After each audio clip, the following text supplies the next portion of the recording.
mendengarkan firman Tuhan bersama kita, katakan amin. Haleluya. Sekali tepuk tangan yang keras buat Tuhan, silakan duduk. Ibu-ibu. Shalom jemaat Rehoboth. Salam KKMD, kami kian makmur di sini semua katakan amin. Ya amin. Haleluya. Senang bisa ketemu kembali dengan ibu-ibu RWM di tempat ini. Semua terlihat ceria dan semua terlihat wajahnya cerah, glowing, ceria. Wah ya. Kayaknya sudah siap merayakan Natal ini ya. Sudah beli baju baru? Belum? Sama ya. Baik. Hari ini kita mau sama-sama dengarkan firman Tuhan. Ya, tema bulan Desember ini adalah the goodness of God. Mari semua bilang the goodness of God. 1, 2, 3, the goodness of God. Bahasa Indonesianya kebaikan Tuhan. Ayat masnya di Mazmur 107 ayat 1, sama-sama yuk kita baca dengan suara keras berkata demikian, 1, 2, 3, bersyukurlah kepada Tuhan sebab Ia baik, bahwasanya untuk selama-lamanya kasih setianya. Semua yang percaya katakan, amin, haleluya. Coba salami kanan kiri ibu-ibu, katakan Tuhan Yesus baik. Ya, Tuhan Yesus baik, haleluya. Saya percaya jemaat Tuhan di tempat ini selama bulan 1 sampai bulan 11 mengalami kebaikan Tuhan. Amin. Semua mengalami kebaikan Tuhan. Amen. Bulan ini kita sama-sama masuk bulan Desember dengan hati yang penuh ucapan syukur. Amin. Karena Natal sudah dekat. Minggu depan ibu-ibu merayakan Natal di tempat ini. Maka khotbah hari ini ada hubungannya dengan tema bulanan kita dan ada hubungannya dengan peristiwa Natal. Ya, saya tidak akan khotbah tentang Natal terlalu dalam karena minggu depan ibu-ibu akan merayakan Natal. Saya ambil sedikit saja dan tema khotbah hari ini adalah adakah tempat bagi Yesus. Semua bilang yuk 1, 2, 3, adakah tempat bagi Yesus. Kayaknya bisa lebih kencang 1, 2, 3, adakah tempat bagi Yesus. Nah ibu-ibu tempat ini zaman sekarang ini kalau kita mau pergi keluar kota misalnya gitu, sekarang nggak terlalu ribet ya. Sekarang itu kita bisa pesan transportasi, kita bisa pesan akomodasi lewat HP. Ya sudah banyak aplikasi ya, ibu-ibu mau naik kereta, mau naik pesawat, mau cari hotel bintang 2, hotel bintang 3, 4, 5, 6, 7, 8, 9, 10, semuanya bisa lewat HP. Ya, ya ibu-ibu ya, bisa gampang ya. Sedang lewat jempol kita ini kita bisa menentukan, kita bisa milih mana yang baik buat kita. Dan mulai dari tiket kereta, tiket pesawat, hotel, apalagi. Bahkan ibu-ibu kalau kita mau pindah rumah sekalipun sekarang sudah ada aplikasi yang menyediakan transportasi pindahan ya ibu-ibu. Gampang banget bisa lewat HP. Kalau dulu agak ribet, mungkin lebih ribet ya. Kalau dulu kita mau pesan tiket pesawat gitu kita mesti ke travel ya, kita mau pesan hotel gitu harus ke travel. Semua enggak ngalami itu, semua anak muda di tempat ini. Dulu kita agak repot ya, harus ke travel dan lain-lain. Kalau dulu lagi saya masih ingat itu waktu saya masih kecil ya, perlu ibu-ibu ketahui saya dulu pernah kecil juga, enggak langsung gede ya. Dulu waktu kecil, waktu HP belum ada, kalau kita sekeluarga pergi misalnya keluar kota, ya agak ribet ya. Saya masih ingat kita pernah pergi ke luar kota itu, sampai di kota itu kita harus cari hotel lebih dulu. Pernah ngalami itu? Kita nyari hotel lebih dulu, kadang itu nggak langsung ketemu, nggak langsung dapat. Ya, kadang kamarnya penuh, kadang kamarnya ada, tapi nggak cocok sama selera kita, betul ya? Kadang ada kamare tapi akeh nyamuke, ya. Kadang ada kamarnya tapi ada setane, nggak cocok. Akhirnya kita pindah cari hotel lain, betul ya? Pernah ngalami itu? Kita cari hotel lain, di tempat lain nggak ada lagi, cari lagi, sampai akhirnya kita ketemu. Tentu saja ketika kita pindah hotel itu dalam pikiran kita ada rasa was-was ya. Yo lek entuk, betul kan? Lek gak entuk ya apa iki? Masa mulai maneh? Tapi begitu kita dapat, kita rasanya seneng ya. Pernah ngalami itu? Belum? Pernah yang ngalamin itu, saya masih ingat dengan jelas dalam pikiran saya. Tentu saja ketika kita pindah-pindah itu, kita punya pikiran gini, gimana ya kalau nggak dapat tempat ya. Atau gini, mau tidur di mana coba, masuk tidur di mobil. bisa-bisa rencana liburan itu batal semua ya. Nah, tentu keadaan seperti ini menjengkelkan buat kita. Ya, bersyukur hari ini kita gampang pesan lewat handphone. Tapi tahukah ibu-ibu tempat ini bahwa peristiwa nggak ada hotel itu, nggak ada tempat penginapan itu pernah terjadi ketika zaman Tuhan Yesus dulu. Ya, ayat emasnya di Lukas 22 ayat 6 sampai 7. Mari kita sama-sama baca. Lukas 2 ayat 6 sampai 7 sudah saya tulis di monitor atau ibu-ibu bisa buka di Alkitab maupun di Alkitab. Yang sudah dapat katakan amin. Yang sudah dapat katakan amin. Oke, kita baca sama-sama dengan suara yang keras. 1, 2, 3. Ketika mereka di situ, tibalah waktunya bagi Maria untuk bersalin.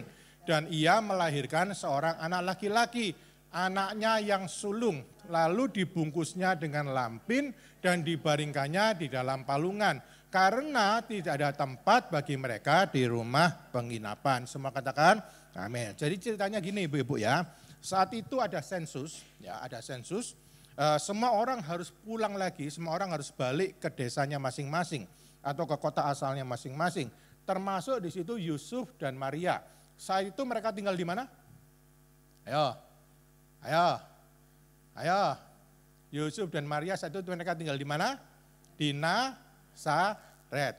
Karena Yusuf orang Bethlehem, maka mereka pulang ke Bethlehem.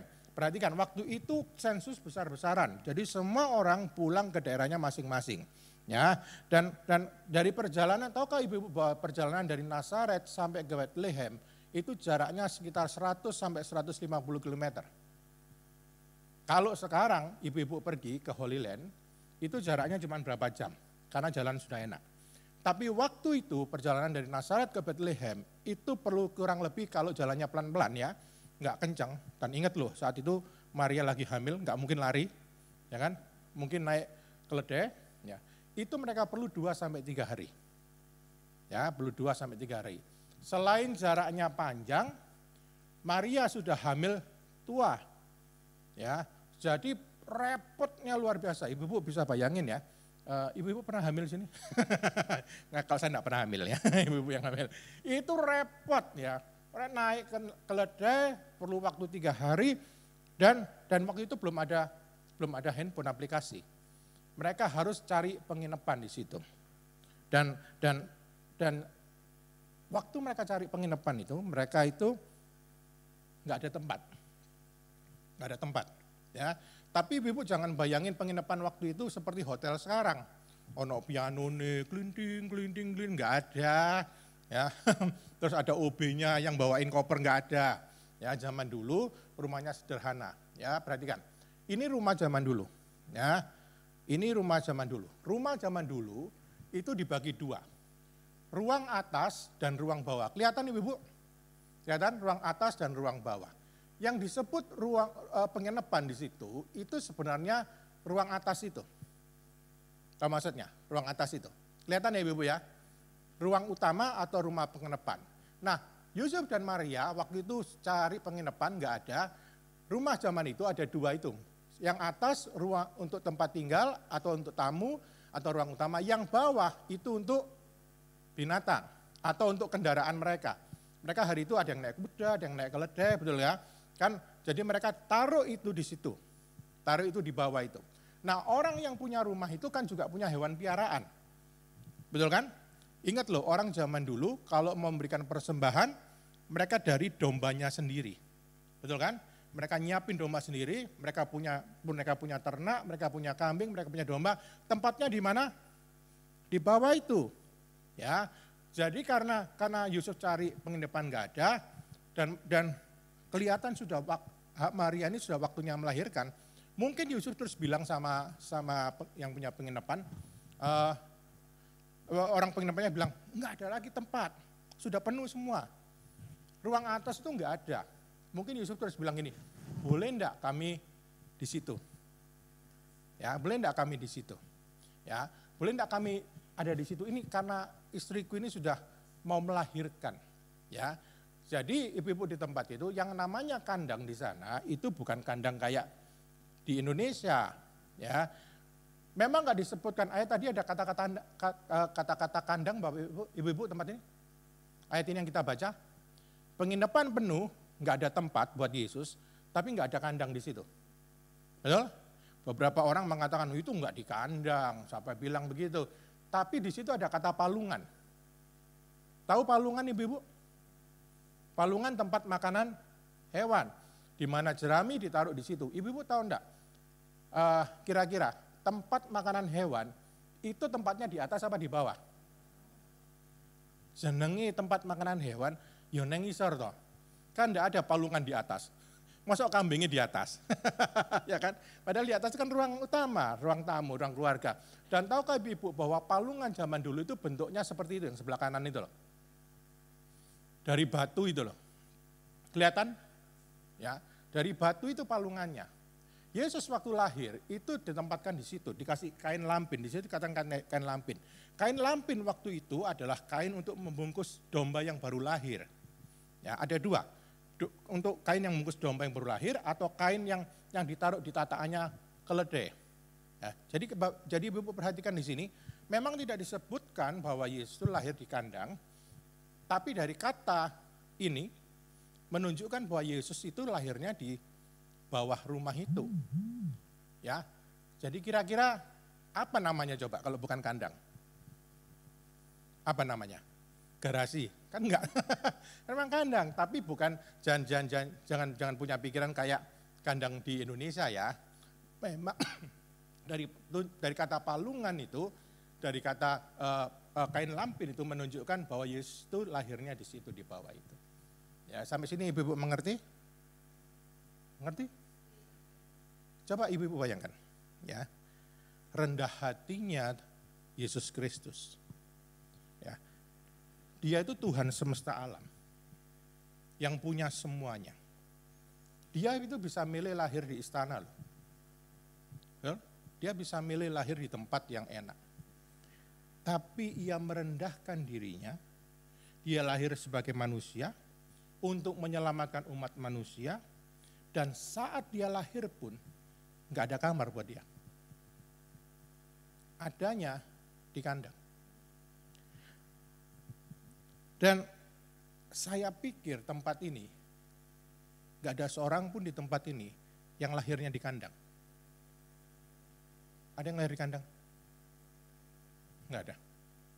Yesus Kristus merendahkan dirinya untuk kita, bahkan lahir pun dia mau lahir di kandang. Coba saya tanya ibu tempat ini, bukankah itu kebaikan Tuhan Yesus buat kita? Apa alasannya kenapa dia mau melakukan itu? Karena Tuhan mengasihi kita semua. Bukankah itu kerendahan hati Tuhan Yesus? Bahkan lahir pun gak ada tempat loh. Ibu-ibu mungkin kita lahir, mungkin gak lahir di rumah sakit yang mewah, tapi paling tidak kita lahir di rumah, masih ada kasur, betul kan? Masih ada ya sesuatu yang enak.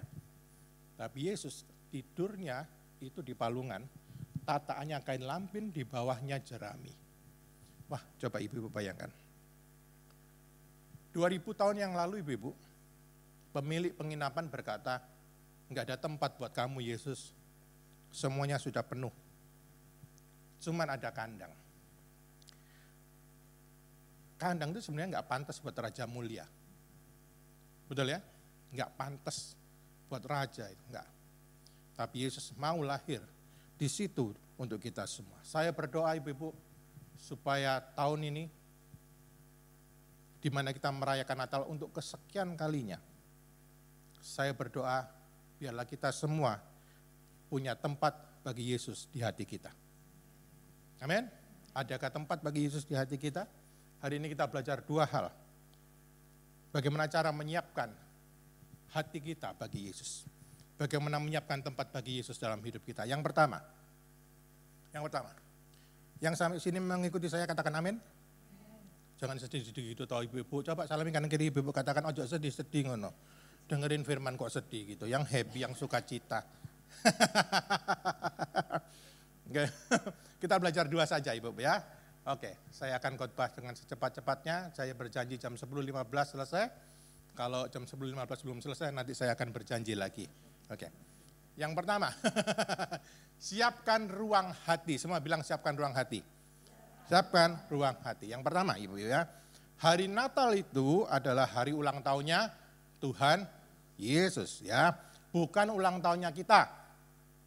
Mari saya kasih tahu, bukan ulang tahunnya kita, bukan ulang tahunnya Santa Claus, tapi ulang tahunnya Tuhan Yesus.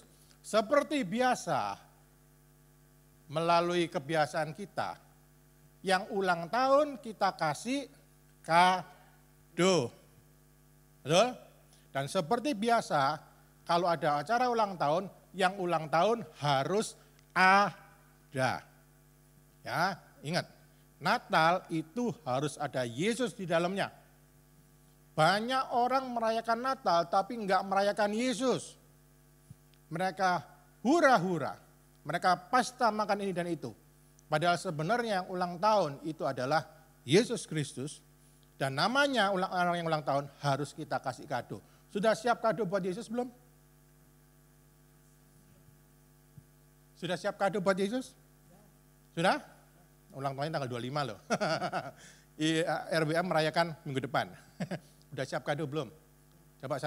Coba tanya kanan kiri, sudah siap kado belum? Ya. Jadi, ya ibu-ibu tempat ini, daripada kita tanya, Tuhan Natal ini aku mau ini, mau ini, mau ini, kita ganti sekarang. Tuhan Natal ini Tuhan mau apa? Enggak ada amin. Daripada kita minta, Tuhan Natal ini aku pengen gini, gini, gini, kita berhenti dulu mintanya. Kita bilang sama Tuhan, Tuhan Natal ini Tuhan mau apa sama aku? Oke? Ini yang maunya Tuhan. Wahyu 3 ayat 20 berkata demikian. Lihat di monitor, Wahyu 3 ayat 20. Lihat, aku berdiri di muka pintu dan mengetok.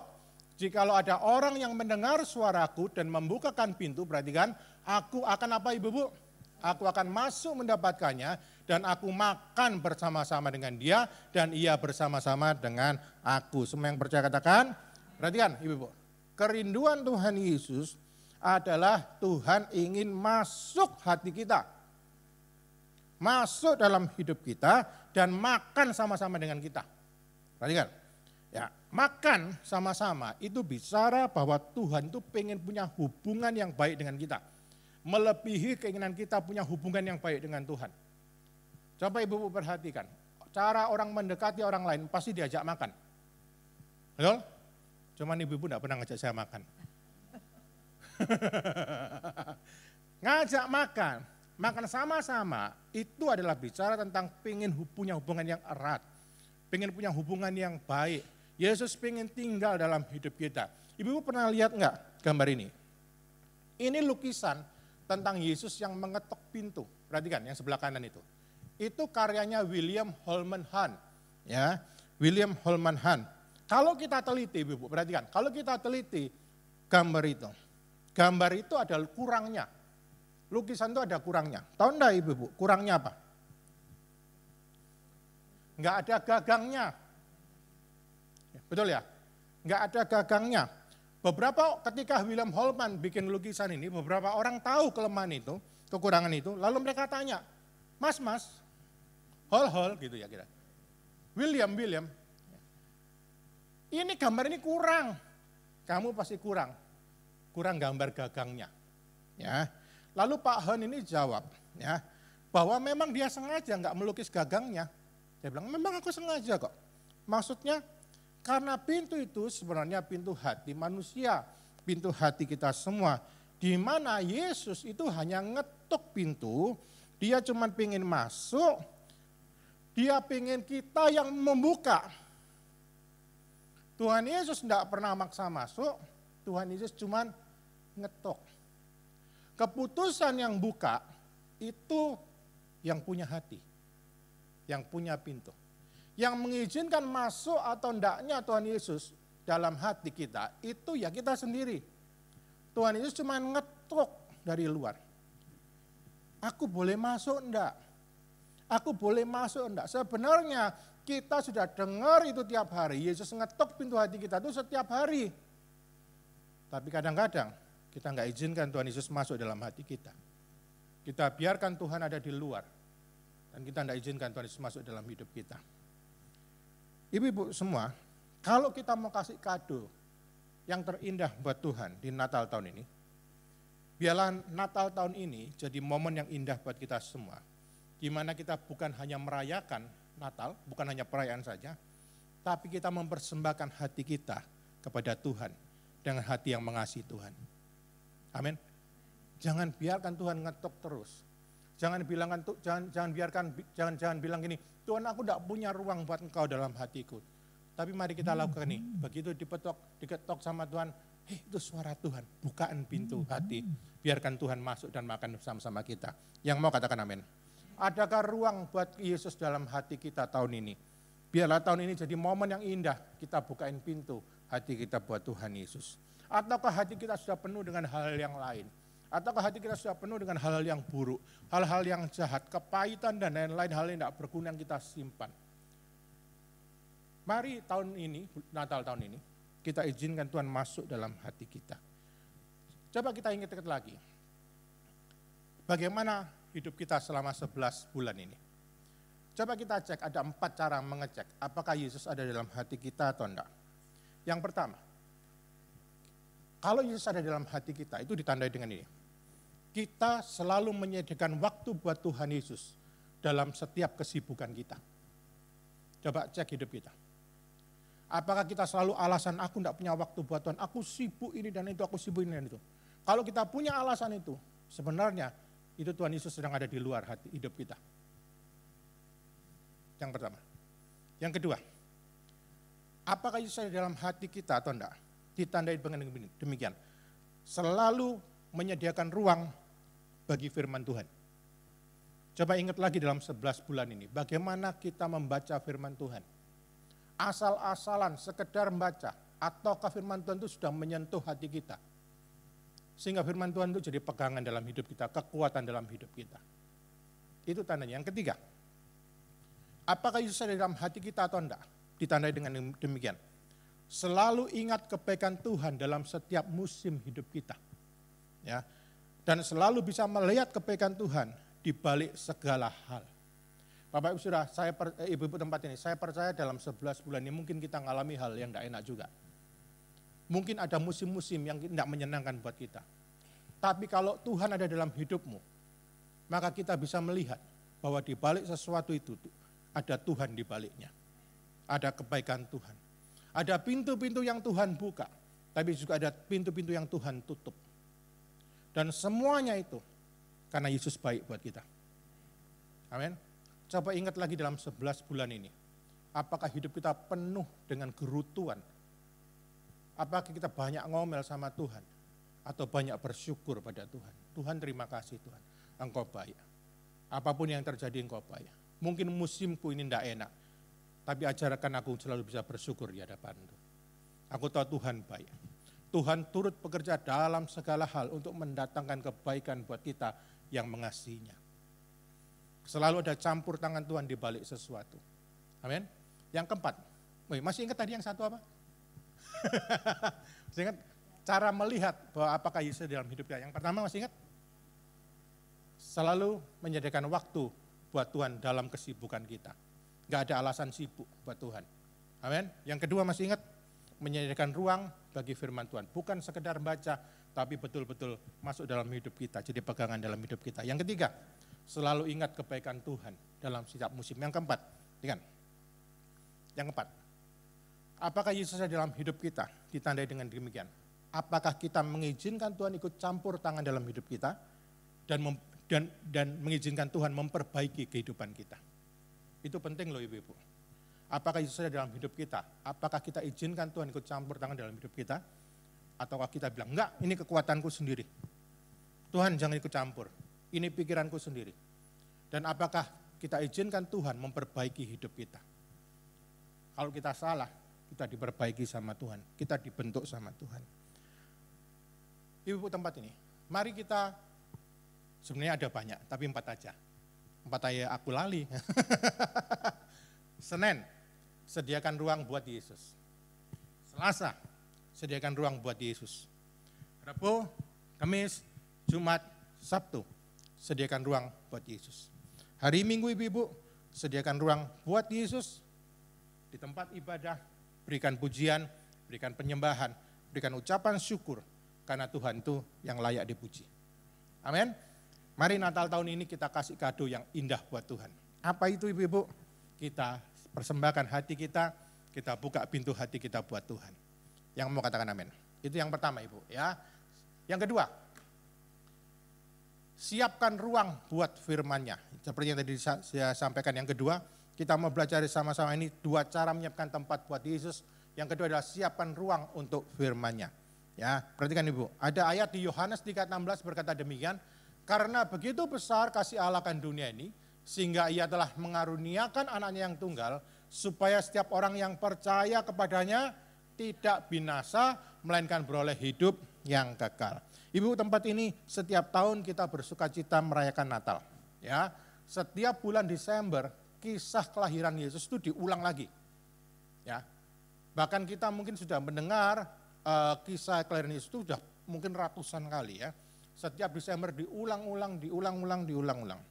Pertanyaannya begini, apakah kisah-kisah Natal itu masih mempesona kita, ataukah sudah jadi rutinitas dalam hidup kita? Wah, aku sekerungu kok itu, kayak tahun lalu toh.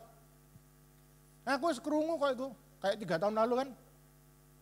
Ataukah ketika kita dengar firman Tuhan tentang kelahiran Yesus, kita masih bisa mikir, wow, Tuhan rela mati buat aku, Tuhan lahir buat aku, wow, Tuhan Yesus mengasihi aku. Ataukah kita dengar, aku sapel ikat sekolah minggu lah firman ini. Coba kita tanya itu dalam hidup kita ibu-ibu. Ya. Apakah kita mempersiapkan ruang untuk firman-Nya atau enggak? Atau kita bilang ini, enggak ada ruang buat firman. Aku sudah tahu, wes apal. Ibu, mari saya kasih tahu. Memang ya Natal itu kita bersuka cita. Betul ya? Tapi mari jemaat Tuhan di tempat ini kita tanya juga dalam hidup kita. Sukacita Natal kita itu letaknya di mana? Apakah di door prize-nya? Apakah di makanannya? Apakah di acaranya? Apakah di bajunya? Ataukah di firman-Nya? Coba kita tanya hidup kita. Kita lihat sekarang Ibu ya. Kita lihat saksi-saksi Natal. Ya. Ada beberapa saksi Natal. Yang pertama Ibu, perhatikan. Saksi Natal yang pertama yang kita pelajari adalah dari gembala-gembala. Ya, saya percaya Ibu tahu kisah itu. Di mana gembala-gembala itu melihat kur malaikat yang besar, lalu malaikat itu bilang, hari ini telah lahir bagimu juru selamat, betul ya, ada di Bethlehem. Coba kita baca Lukas 2 ayat 20 berkata demikian. Sama-sama kita baca yuk dengan suara yang keras, 1, 2, 3. Maka kembalilah gembala-gembala itu sambil memuji dan memuliakan Allah, karena segala sesuatu yang mereka dengar dan mereka lihat, semuanya sesuai dengan apa yang telah dikatakan kepada mereka. Semua yang percaya katakan, coba perhatikan. Waktu mereka lihat Yesus, mereka bersuka cita dan memuji Tuhan. Lihat, perhatikan. Sukacita mereka adalah ketika mereka ketemu sama Yesus. Yang kedua, ya, Simeon. Perhatikan. Lukas 2:28 berkata demikian. Ini Simeon. Simeon itu orang yang sudah tua. Alkitab berkata dia orang yang saleh. Ya, dia tinggalnya di Bait Allah di Yerusalem. Berkata demikian. Ia menyambut anak itu. Anak itu siapa di situ, ibu-ibu? Yesus. Dan menatangnya sambil memuji Allah. Jadi waktu ketemu Yesus yang masih baby 8 hari, dipegang, digendong, perhatikan, dia memuji Allah. Dan kalau ibu baca dia Simon itu berkata gini, sekarang aku bisa mati sudah. Sekarang aku sudah bisa pulang gitu ya. Perhatikan, waktu Simeon lihat Yesus, dia bersuka cita dan memuji Tuhan. Lihat alasan orang ini, alasan orang ini bersuka cita. Yang pertama, gembala-gembala itu bersuka cita karena melihat Yesus.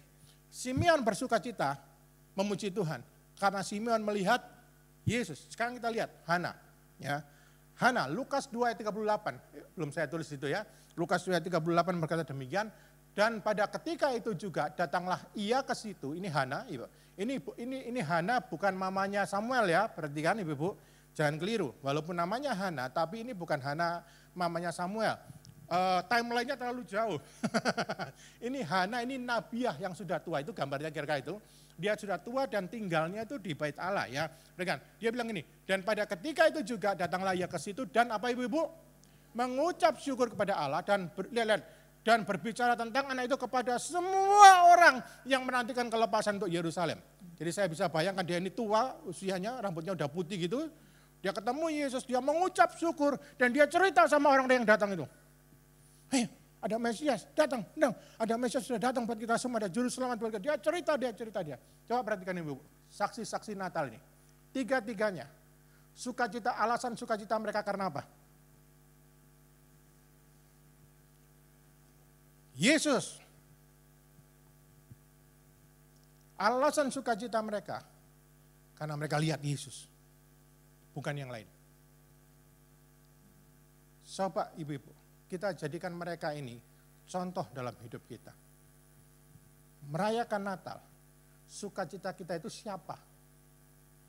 Harusnya yang jadi sukacita Natal kita itu Yesus sendiri. Harusnya yang jadi sukacita Natal kita itu firman-Nya, bukan yang lain. Bukan berarti yang lain gak penting loh ya. Tapi fokusnya adalah Yesus sendiri. Amin. Ibu-ibu mau kasih kado buat Yesus yang terbaik. Siapkan hatimu untuk firman Tuhan. Amin. Persiapan acara, enggak apa-apa. Tapi jauh lebih dari itu, persiapkan hatimu untuk dengar firman Tuhan. Itu jauh lebih penting. Bukan acaranya, bukan baju barunya, bukan door prize-nya. Ya. Saya enggak tahu apakah ada orang Kristen yang datang ke gereja hanya pada acara Natal demi door prize. Tapi enggak ada di tempat ini. Semua jemaat repot, semuanya setia-setia. Amin. Coba alasan kita sukacita di Natal adalah Yesus sendiri. Bukan yang lain. Yang setuju katakan amin. Ada satu quote yang berkata demikian. Saya sudah hampir selesai. Ya, 1 menit lagi. Berkata demikian. Natal adalah pengingat yang kuat, reminder yang kuat bahwa Allah mengirim putranya ke dunia untuk menyelamatkan kita dari dosa-dosa kita. Perhatikan, setiap Natal kita merayakan Natal, kita harus ingat di pikiran kita, ini loh cara Tuhan mengasihi kita. Allah ngirim Yesus Kristus ke dunia ini untuk menyelamatkan kita dari dosa-dosa kita. Itu jauh lebih penting daripada alasan yang lain. Nggak ada amin? Kalau nggak ada amin, saya ulang dari pertama. Salam ibu-ibu, selamat pagi. Lihat ya, dua hal saja yang kita pelajari. Kalau kita mau ngasih kado yang indah buat Yesus di hari Natal ini, yang ulang tahun kan Yesus ya, bukan kita ya. Sebelum kita minta ini dan itu sama Tuhan, kita bilang sama Tuhan, Tuhan pingin apa? Ini dua yang Tuhan mau dalam hidup kita. Yang pertama, Tuhan pingin kita membuka hati kita. Yang kedua, Tuhan ingin berbicara sama kita, siapkan hidup kita, siapkan hati kita buat firman Tuhan. Amin. Saya mau tutup dengan ini. Ratapan 3 ayat 22 sampai 23. Ini kemarin hari Minggu kemarin kita sudah baca, tapi kita mau baca sama-sama lagi. Sekali lagi, Ratapan 3 ayat 22 sampai 23. Yuk 1 2 3. Tak berkesudahan kasih setia Tuhan, tak habis-habisnya rahmatnya, selalu baru tiap pagi, besar kesetiaan-Mu. Semua yang percaya katakan, amin. Saya percaya ibu-ibu, 11 bulan yang kita lalui semuanya sedang mengalami kebaikan Tuhan. Amin. Macam-macam kebaikan Tuhan. Saya sudah bilang hari Minggu kemarin, kebaikan Tuhan itu jangan diukur dari materi. Salah. Kebaikan Tuhan itu jangan diukur dari rekening, bukan. Kebaikan Tuhan itu macam-macam bentuknya. Ibu-ibu sukacita, itu kebaikan Tuhan. Itu anugerah. Ibu-ibu damai sejahtera di tengah masalah, itu anugerah, itu kebaikan Tuhan. Itu kekuatan dari Tuhan. Ibu-ibu sehat sampai hari ini, itu berkat Tuhan. Anak-anakmu cinta sama engkau, itu kebaikan Tuhan. Anak-anakmu semuanya baik, sayang sama engkau, pekerjaan mereka baik, diberkati Tuhan, itu kebaikan Tuhan. Amin. Banyak macamnya ibu. Bahkan ibu tempat ini dikasih kesempatan ibadah, itu kebaikan Tuhan. Yang setuju katakan amin. Itu sebabnya bulan ini, bulan terakhir 2024 ini, saya mengajak kita semua refleksikan diri kita. Ingat lagi kebaikan Tuhan. Ingat lagi kebaikan Tuhan. Lalu kita bersyukur. Perhatikan 1 tahun 365 hari. Berarti ada 365 kesetiaan Tuhan buat kita. Amin. Berarti ada 365 cara Tuhan yang ajaib. Perhatikan. Setiap hari kita bisa mengalami mujizat dari Tuhan. Mujizat Tuhan bukan hari Jumat tok, bukan hari Sabtu tok, bukan hari Minggu tok. Setiap hari ada cara Tuhan yang ajaib yang Tuhan sediakan buat kita. Amin. 365 hari, ada 365 kesempatan baru dari Tuhan. Amin. Lalu ada 365 kebaikan Tuhan yang baru yang Tuhan sediakan buat kita. Sebab itu hari ini, ibu-ibu tempat ini, mari kita sama-sama melakukan ini. Mazmur 107 ayat 1 yang berkata demikian, bersyukurlah kepada Tuhan sebab ia baik, bahwasanya untuk selama-lamanya kasih setianya. Semua yang percaya katakan, amin. Mari tutup Alkitab ibu-ibu, saya menang kita semua bangkit berdiri. Terima kasih Tuhan Yesus. Terima kasih Tuhan Yesus. Terima kasih Tuhan. Tuhan, Natal tahun ini ada ruang buat Kau dalam hidup kami Tuhan. Ajar kami membuka pintu hati kami supaya Engkau bisa masuk dalam hidup kami dan makan bersama-sama dengan kami Tuhan. Tuhan ajar kami Tuhan, supaya kami selalu ingat kebaikan Tuhan. Supaya kami selalu bisa percaya kepadamu. Kami tahu Engkau turut bekerja dalam segala hal untuk mendatangkan kebaikan dalam hidup kami. Buat kami yang mengasihi Engkau. Tuhan, setiap musim-musim yang kami lalui, biar selalu kami bisa selalu melihat Engkau di balik musim-musim itu. Ada Tuhan yang mengasihi kami. Terima kasih untuk Natal. Terima kasih untuk Yesus lahir buat kami, memberikan keselamatan buat kami. Itu anugerah terbesar dalam hidup kami Tuhan. Tuhan ajarkan kami Tuhan, menyambut Natal ini kami siapkan hati kami untuk firman-Mu. Lebih dari yang lain Tuhan. Kami mau dengar firman-Mu, kekuatan buat kami, pesan yang mempesona hidup kami Tuhan. Bahwa ada Engkau yang rela datang ke dunia merendahkan dirimu untuk menyelamatkan kami semua Tuhan. Ajar kami menghargai pengorbanan darimu, ajar kami menghargai keselamatan darimu Tuhan, dan hidup benar di hadapanmu. Berkati jemaatmu di tempat ini Tuhan, mereka yang sedang mengalami persoalan Tuhan, Tuhan berikan jalan keluar, Tuhan berikan sukacita, damai, sejahtera dan kekuatan, berikan terobosan buat kami. Kami percaya ketika kami berjalan bersama dengan Kau selalu ada mujizat dari Engkau Tuhan, ada kesembuhan, ada pemulihan, ada berkat-berkat berlimpah buat kami semua. Tuhan, kan di hadapan-Mu Tuhan, biar kami komitmen untuk taat dan setia kepada-Mu Tuhan. Ajarkan kami untuk selalu bisa bersyukur dalam segala hal, dan ajarkan kami selalu bisa melihat kebaikan Tuhan dalam kehidupan kami. Terima kasih Bapak, bersyukur padamu, dan segala pujian hormat kami hanya bagi-Mu. Sama-sama kita katakan, amin.